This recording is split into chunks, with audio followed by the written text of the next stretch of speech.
Baik, Assalamualaikum warahmatullahi wabarakatuh. Waalaikumsalam warahmatullahi wabarakatuh. Semoga ya. Oke, hari ini kita masuk ke pertemuan kedua ya, yang akan membahas tentang manajemen tata kelola teknologi informasi. Fokus utama kita adalah bagaimana organisasi mengelola aset teknologi informasinya secara efektif ya. Mengapa ini penting? Ya, itu pertanyaan yang sangat Ya, krusial ya ya. udah tadi lagi Zoom. Ya, karena saat ini hampir semua aktivitas bisnis dari yang paling sederhana seperti komunikasi internal sampai yang paling kompleks seperti analis data besar ya atau big data analis itu sangat bergantung pada teknologi informasi ya. Tanpa manajemen yang eh, tanpa manajemen yang baik terhadap aset teknologi informasi yang ada ya justru ini akan menjadi beban ya. Eh, Misalnya biaya tinggi ya, terus risiko keamanan dan sistem yang tidak mendukung kebutuhan bisnis. Nah, itu adalah salah satu atau beberapa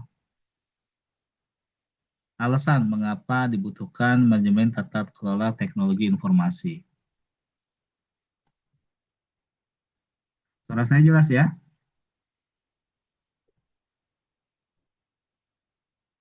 Jelas, Pak.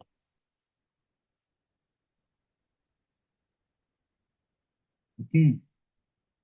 Nah, pada pertemuan kali ini ya, ada 5 pokok topik utama, kajian utama yang akan kita pelajari. Ya, yang pertama, kita akan membahas mengenai pengertian dari apa itu manajemen teknologi informasi.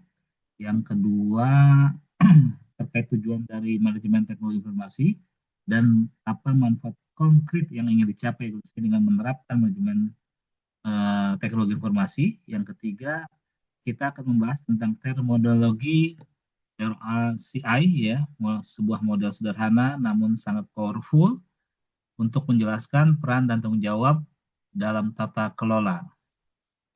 Nah, yang keempat, kita akan mempelajari atau membahas mengenai sejarah COVID ya, salah satu framework tata kelola IT yang terkenal ya di dunia ya sampai saat ini. Dan yang terakhir yang kelima, kita akan membahas mengenai kerangka kerja COVID ya termasuk komponen-komponen penting yang bisa digunakan oleh sebuah oleh suatu organisasi ya di mana semua ini akan ditutup dengan latihan soal untuk menguji pemahaman rekan-rekan gitu ya. Nanti saya lihat eh, cukup atau tidak untuk eh, soal-soal yang akan diberikan. Nah, kita masuk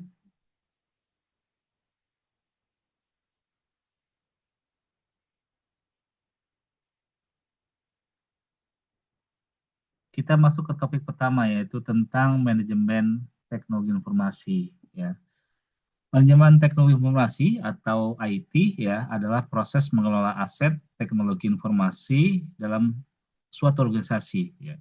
Aset ini mencakup perangkat keras, perangkat lunak ya, itu juga jaringan, data hingga sumber daya manusia yang terkait ya. Nah, adapun tujuan utama dari manajemen teknologi informasi ini adalah untuk mendukung visi dan misi perusahaan. Ya.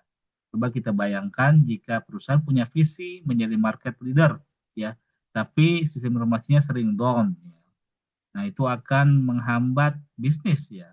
Nah, begitu juga bisa menghambat image di mata masyarakat, gitu ya.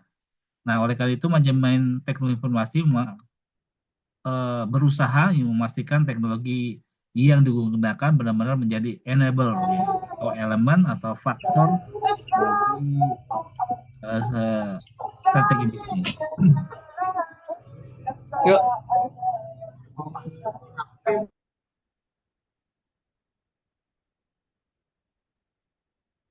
Ya, manajemen teknologi informasi ya bukan hanya terkait dengan pembelian teknologi terbaru saja ya, tetapi meliputi perencanaan, pengaturan, pengendalian hingga operasional sehari-hari ya. Misalnya organisasi harus memastikan server punya kapasitas cukup ya. Ya, yang terbaru tuh saya mendapat kabar pembelian tiket Indomaret Run gitu ya. Ya, karena diserang ya banyak peminatnya itu seluruh Indonesia ya, server Indomaret ya atau counter Indomaret ya itu hang gitu. Karena di waktu yang bersamaan ya itu ada war ticket ya dan itu akibatnya ya membuat down server Indomaret pada hari ini, terutama pagi itu yang tadi saya dapat kabar. Terus eh, tadi dikatakan bahwa organisasi harus memastikan server punya kapasitas cukup, terus aplikasi bisnis yang selalu diperbarui, terus begitu juga keamanan jaringan harus terjaga, serta penggunaan diberikan perhatian ya. Nah, selain itu uang server ya itu harus juga diperhatikan pendinginannya dan juga terkait dengan backup data ya. Ini hal yang sangat krusial ya, di mana aktivitas backup data itu harus di, diatur sedemikian rupa sehingga bisa em, bisa menjadi cadangan jika terjadi apa-apa ya, data bisa segera di restore kembali gitu ya, dan bisnis bisa berjalan normal kembali. Nah, dengan kata lain ya manajemen teknologi informasi itu ya menyeluruh ya dari hal teknis hingga manajerial terkait dengan pengelolaan teknologi informasi di dalam suatu perusahaan atau organisasi. Nah, tujuan utama manajemen teknologi informasi ya adalah menciptakan nilai bagi organisasi melalui teknologi. Ya. Nilai ini bisa berupa penghematan biaya, peningkatan efisiensi, percepatan layanan, hingga inovasi bisnis. Misalnya, ya perusahaan transportasi ya bisa memanfaatkan aplikasi mobile ya untuk meningkatkan kepuasan pelanggan ya dengan sekarang kan musim aplikasi mobile untuk pesan tiket dan itu sangat membantu customer yang ingin mencari tiket ya. Eh, atau misalnya rumah sakit ya menggunakan sistem informasi untuk mempercepat pelayanan pasien ya. Eh, nah, saya kemarin berobat ya, di puskesmas ya, cukup canggih ya. Saya sedang sekarang berobat di puskesmas karena saya rasa tidak kalah ya dengan klinik-klinik yang apa yang yang lebih mungkin yang mahal ya. Sedangkan saya di puskesmas pakai BPJS ya tidak usah bayar lagi. Saya merasakan pelayanannya cukup cukup cukup eh, cukup bagus gitu ya. Saya nggak tahu kalau di daerah ya, tapi kalau di Jakarta udah sangat-sangat bagus ya.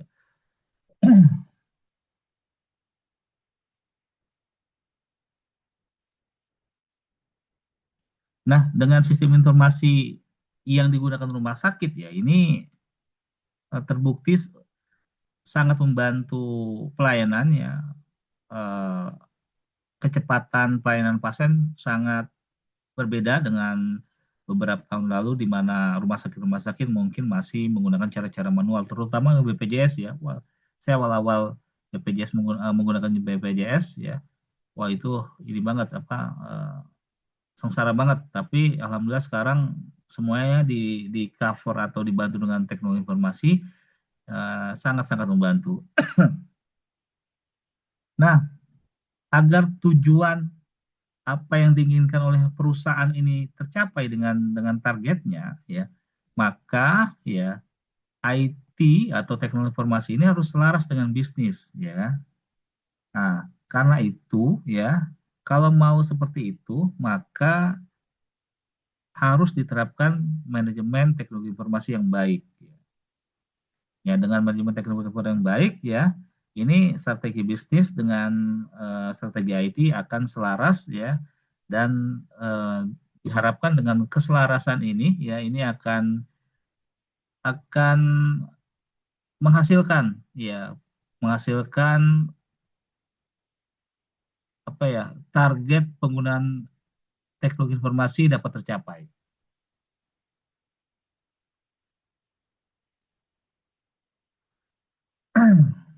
Nah, menurut ISAKA dan ITGI ada 4 domain dalam manajemen teknologi informasi ya, Yang pertama, planning and organization ya. Ini terkait tentang bagaimana menyusun strategi dan rencana teknologi informasi agar sejalan dengan tujuan bisnis. Yang kedua, acquisition and implementation ya. Ini terkait bagaimana organisasi mengakuisisi, mengembangkan dan mengimplementasikan solusi teknologi informasi.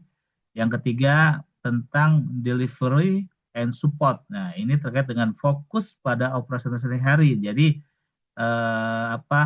bagaimana teknologi informasi itu bisa membantu para user yang ada.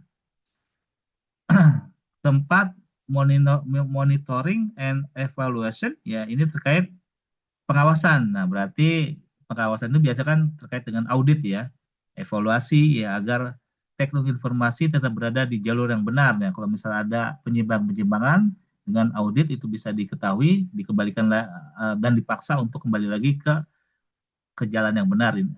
Kurang lebih seperti itu. Nah, dengan 4 domain ini ya organisasi bisa mengelola teknologi informasi dari perencanaan hingga evaluasi akhir. Ya. Terus kita lanjut ke terminologi RICI. Ya.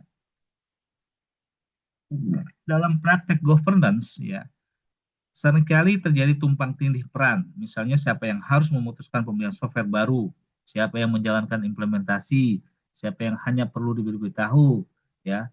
Nah, untuk itulah digunakan model RACI, ya, RACI, ya, RICI, ya, di mana RICI itu membantu mendefinisikan peran secara jelas agar tidak ada kebingungan di antara bagian ya.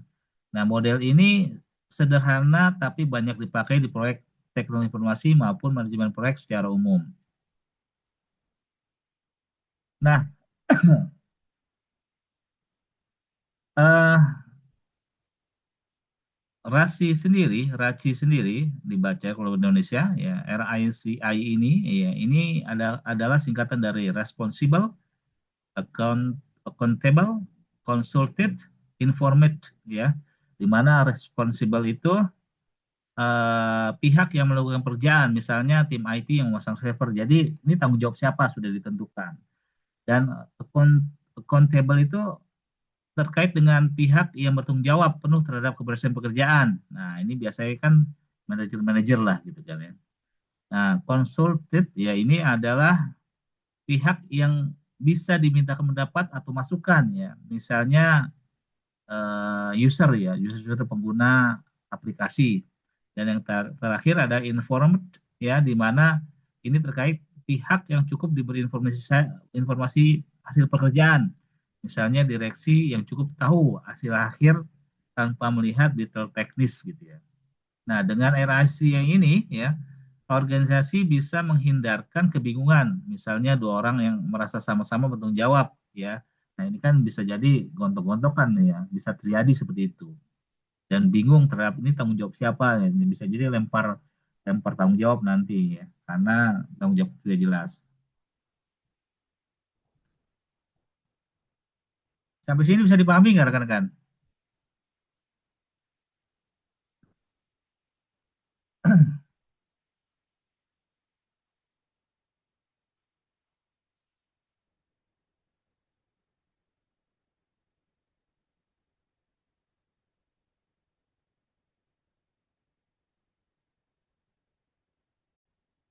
Oke, sekarang kita masuk ke sejarah COVID ya. COVID sendiri ini singkatan dari Control Objective for Information or Related Technology ya.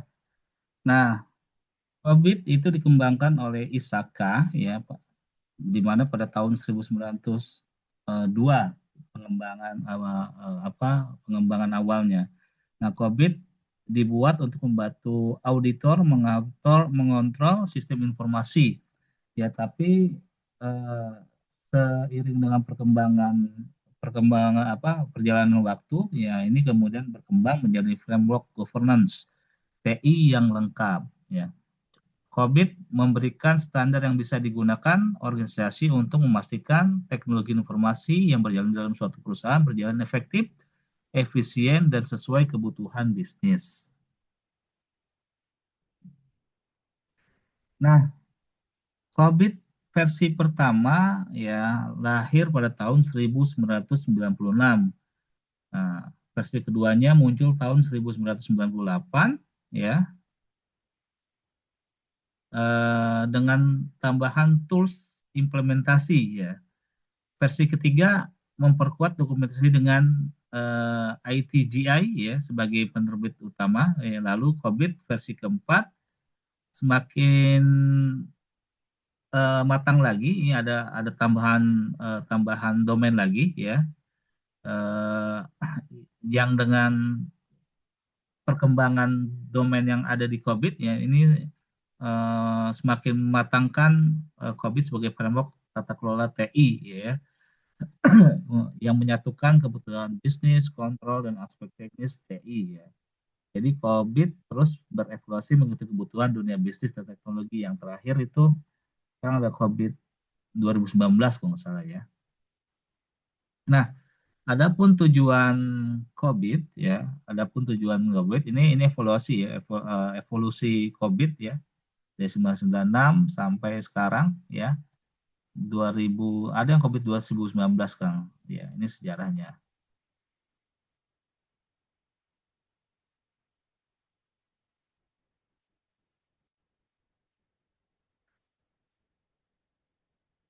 Nah, sedangkan tujuan COVID ya adalah menyediakan standar yang diterima secara global yang selalu diperbaharui ya.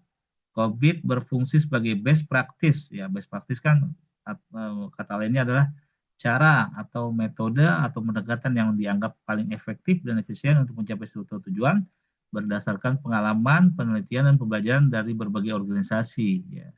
Nah, dalam IT governance ya dengan COVID, auditor manajemen dan pengguna bisa memiliki panduan yang sama sehingga komunikasi antar dunia bisnis dan dunia teknologi informasi menjadi sinkron.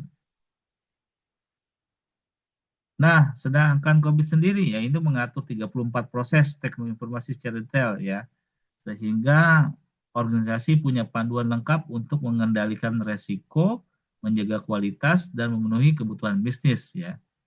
Contohnya adalah COVID memberikan pedoman bagaimana organisasi mengelola keamanan teknologi informasi, ya, mengatur perubahan sistem, ya, hingga menyediakan layanan teknologi informasi yang handal. Nah, dengan begitu, kematangan proses teknologi informasi bisa meningkat dan ekspektasi bisnis terhadap teknologi informasi bisa terpenuhi. Nah, pada tahun 2007, ya, ITGI ini melakukan pemetaan antara tujuan teknologi informasi dan tujuan bisnis. Nah, ini hasilnya ada 28 tujuan teknologi informasi dan 17 tujuan bisnis yang saling terkait. Nah, artinya COVID tidak hanya bicara teknis ya saja, tetapi benar-benar menghubungkan teknologi informasi dengan bisnis ya. Nah, ini contohnya bagaimana tujuan COVID adalah untuk memastikan bisnis bisa meningkat ya, kepuasan pelanggan bisa meningkat ya dengan bantuan teknologi informasi ya.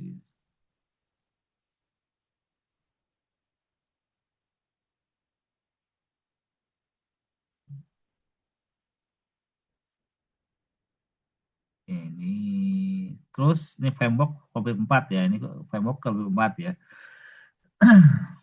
Nah, framework COVID 4 ya, ini memuat struktur aktivitas teknologi informasi dalam bentuk domain dan proses yang bisa diikuti organisasi ya. Nah, kerangka ini membantu organisasi menyesuaikan strategi TI dengan tujuan bisnis ya. Dengan tujuan bisnis serta menyediakan panduan evaluasi kerja ya. Nah, dengan format ini ya perusahaan bisa mengukur apakah teknologi informasi yang digunakan dengan apa ya dengan perusahaan itu untuk menerapkan teknologi informasi itu mengeluarkan biaya yang mahal ini sudah memberikan kontribusi nyata atau belum pada organisasi. Jadi bisa diukur gitu ya. Nah, sedangkan kerangka kerangka atau framework COVID terdiri dari 4 komponen utama ya. Ini satu maturity models, ya. 2, critical success factor, ya. Ketiga, key goal indicator. Keempat, key performance indicator. Nah, kalau maturity ini berbicara tentang bagaimana COVID menilai seberapa matang proses teknologi informasi dalam suatu organisasi, ya. Ini penilaiannya ada di rentang level 0 sampai 5, di mana 0 itu tidak ada proses, 5 itu proses sudah tergenerasi penuh. Jadi nilainya 0 sampai 5. 0 itu nilai paling terkecil dan nilai 5 itu adalah sesuai dengan harapan gitu ya. Jadi terpenuhilah apa tujuannya atau targetnya. Nah, yang kedua, critical success factor CSV, ya, CSF, ya. Ini terkait dengan faktor-faktor yang harus diperhatikan agar implementasi teknologi informasi berhasil gitu ya. Yang ketiga, key goal indicator ini bagaimana COVID mengukur, ya, mengukur indikator yang menunjukkan tercapainya tujuan teknologi informasi, ya. Misalnya terkait dengan peningkatan kepuasan pelanggan gitu ya. Yang terakhir KPI atau Key Performance Indicator, ya. Ini bagaimana COVID mengukur indikator kinerja proses teknologi informasi, ya. Misalnya mungkin kita bisa ambil contoh di perusahaan bank, ya, bagaimana KPI dari sistem informasi, ya, ya dinilai dengan downtime server per bulan gitu ya. Jadi kan kalau servernya down kan itu sangat apa ya, mengganggu aktivitas. Nah, itu diukur berapa lama sih, berapa sering, ya, server itu downtime setiap bulannya. Ya seharusnya kan nggak apa, kalau ada server yang masalah bisa langsung dimitigasi dengan menggunakan server yang lain, ya, ada backup di sana. Nah, ini kan bisa diukur, ya. Ya, salah satunya dengan framework COVID. Nah, tempat komponen ini yang membuat COVID menjadi framework yang tidak hanya teoritis, tapi juga bisa diukur hasilnya. Nah, sampai sini penjelasan bisa saya sampaikan. Ada yang ingin ditanyakan, silahkan sebelum saya absen. Kalau tidak, saya langsung absen.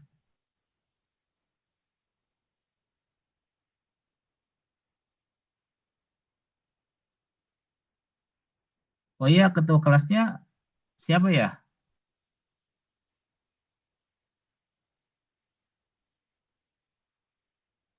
Nggak ada Pak, di Zoom ini lagi nggak masuk ya. Nggak masuk. Ini Ya, nanti Denny ada Pak. ada itu ya, terakhir tuh biasanya UAS-nya itu adalah presentasi kelompok ya. Jadi tolong ketua kelasnya diinfokan, tolong dibuatkan kelompok ya, maksimal satu kelompok itu 4 orang ya. Nah, beserta dengan giliran presentasinya ya. Biasa saya seperti semester yang lalu kan menerapkan bahwa kalau misalnya ada kelompok yang ketika gilirannya itu presentasi tetapi dia tidak presentasi, saya anggap tidak ikut UAS. Atau jika ada anggota kelompok yang ketika kelompoknya presentasi dia tidak hadir, saya anggap orang tersebut, mahasiswa tersebut tidak ikut UAS. Perlu diperhatikan ini semua ya. Ini aturan main ya. Ini ada 2 kelas atau satu kelas ya? Kelas gabungan atau tidak ini? 2 kelas ini, Pak. Yang satu lagi yang TI. Kalau yang TI ada ketua kelasnya. Ada siapa? Coba tolong menjawab. Izin, Pak. Dito, Dito, di kelas kamu ada berapa orang yang hadir di kelas Zoom ini? Coba saya cek dulu ya, Pak. Ada berapa mahasiswa di kelas kamu?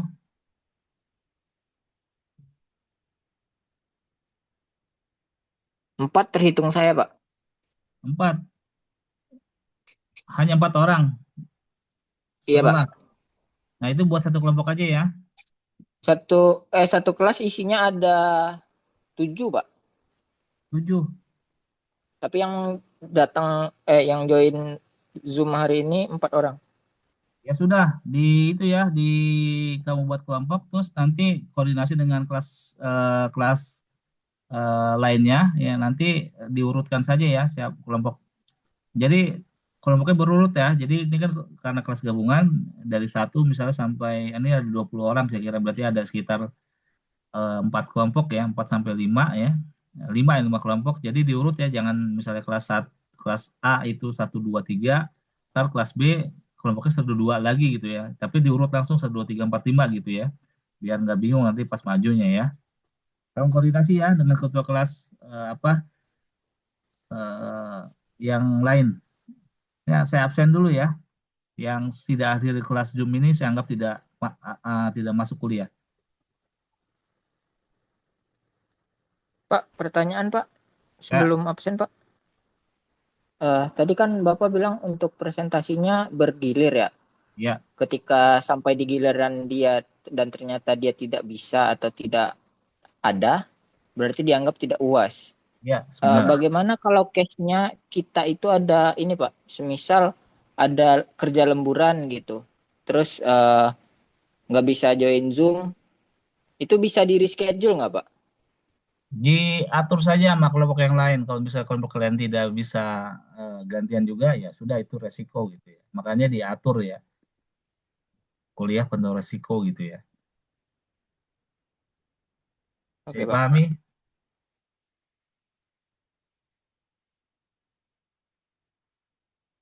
Oke, saya absen ya. Pak, izin Pak, boleh tanya Pak sebelum absen Pak? Ya, selamat. Eh, izin Pak, ini kan saya mungkin sendiri Pak nih kelas apa mahasiswa transfer Pak, boleh Oh, join nggak ke join kelas-kelas yang yang lain lain ya. untuk kelompoknya Pak? Join yang lain ya. Join di kelas lain ya. Oh ya siap Pak. Oh ya Pak, Absen baik Pak. ada ya? Di absen mata kuliah ini nama kamu ada nggak?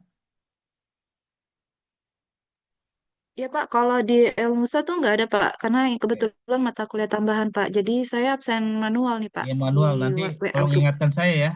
Manual soalnya saya harus lapor ke Kaprodi by email kalau nggak salah itu. Ya, Baik Pak. oke saya absen. Saya Safira ada.